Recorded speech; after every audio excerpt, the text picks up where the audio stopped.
let's go into the second stage, which is homework. I'm afraid to ask, but now probably the difficult part starts because who the hell likes homework? After the treatment, they hop on the scale, they see the pound less and then the inch less.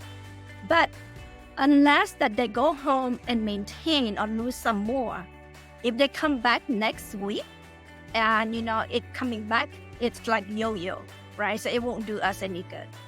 So that's 4 things that they have to do for me.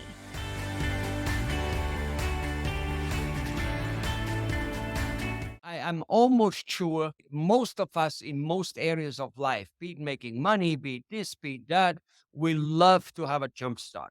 And we just sometimes don't know how to do it or whatever it may be. But this seems to be a really good jump start.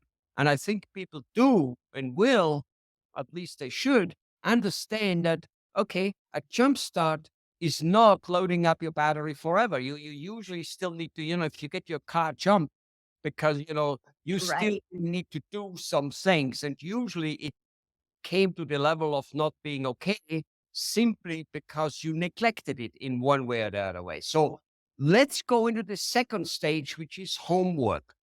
Now I kind of like am afraid to ask, but now probably the difficult part starts because who the hell likes homework? So the homework part is that, we help you, that person, to lose that weight, right? And I mean, after the treatment, they hop on the scale, they see the pound, less and then the inch less.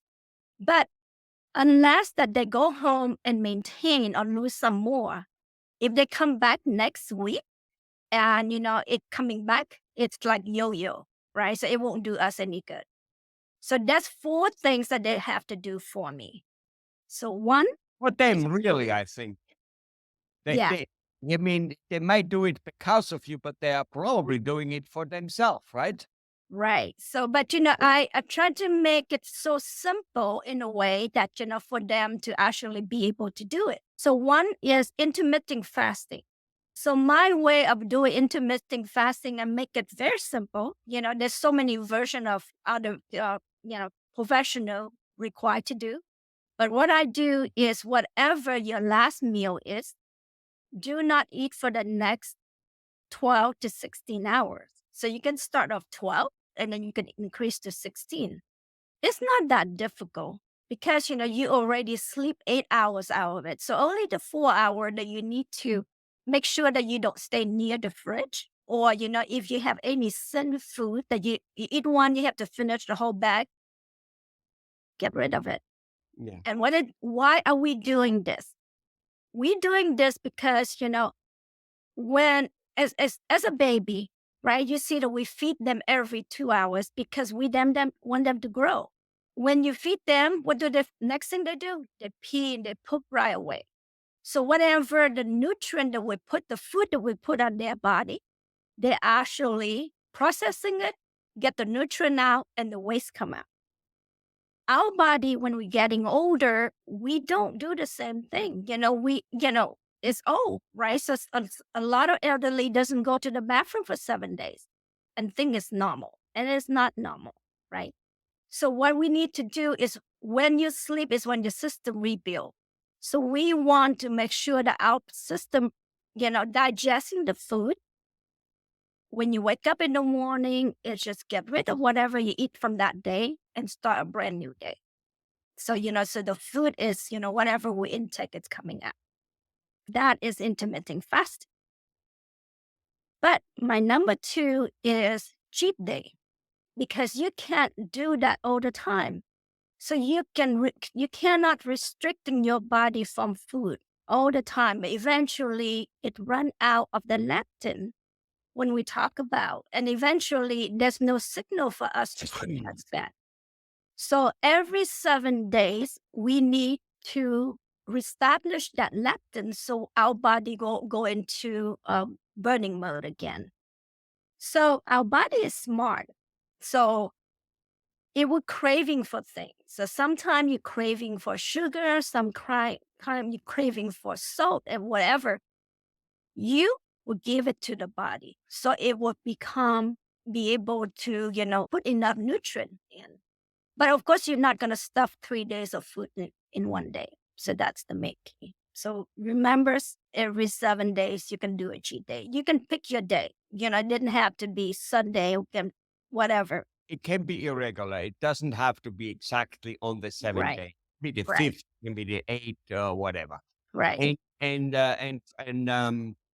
what I'm hearing is you also, while you that cheat day, eat kind of what your body desires, what you desire. Also, don't necessarily stuff it either. right. Yes.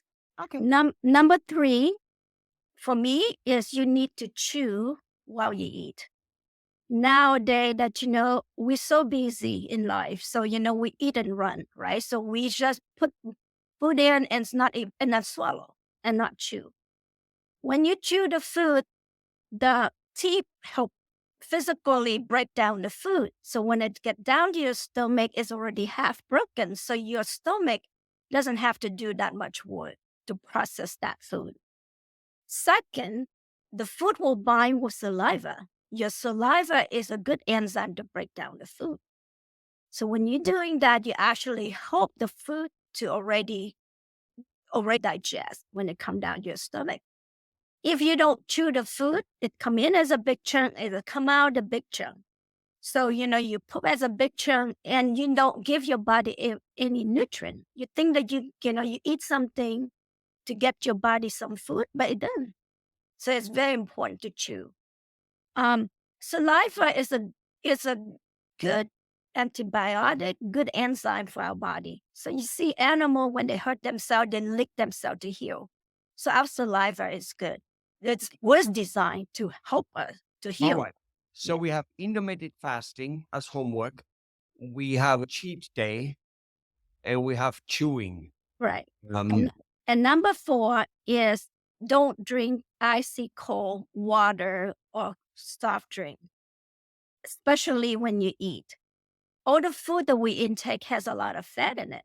So think about it. If you put, uh, you know, an icy bowl of water and you pour fat in it, it condense, right? It stick around the bowl. It will do the same thing in your stomach.